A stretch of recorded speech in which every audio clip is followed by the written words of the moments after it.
एंगला Merkel has served as the head of which country?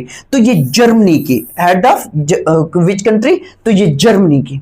असल में यहां पे हम बात करें तो ये चांसलर ऑफ जर्मनी होती है। ये इनके जो ओहदा होता है तो ये क्या होता है? Chancellor of Germany.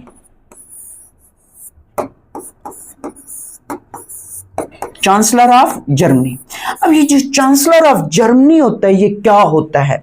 अगर इसकी बात करें तो ये हेड ऑफ फेडरल गवर्नमेंट होता है। ये जो जर्मनी की फेडरल गवर्नमेंट होती है ये उसका क्या होता है? हेड होता है, head of federal government.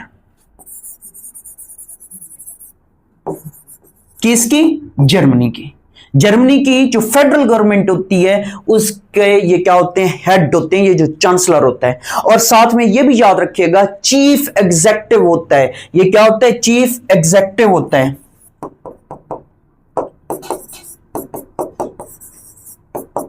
Chief executive होता है किसका? फेडरल कैबिनेट का। फेडरल कैबिनेट का। ये थोड़ा सा टिनोर की अगर हम बात करें या इसके ओहदे की बात करें तो ये तो हो गया इसका। अब इसके टिनोर की बात करें तो टिनोर जो इसका होता है वो वहां के जो वोटिंग सिस्टम होता है उससे तयन किया जाता है। अब अगर हम बात करें इसी खातून की, एंगला मार्कल की, तो एंगला मार्कल का जो टिनोर बनता है वो कब से कब तक था? वो 2005 से लेके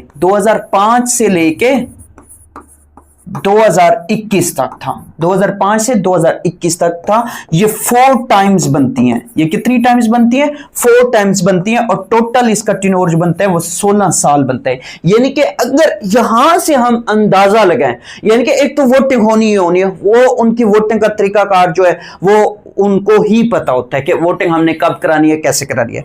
अगर इसकी टिनोर की हम बात करें ना तो 16 साल बनता है। इससे यह पता चलता है कि जो वहां पे जर्मन चांसलर होता है वो ऑलमोस्ट एटलीस्ट 4 इयर्स के लिए क्या किया जाता है?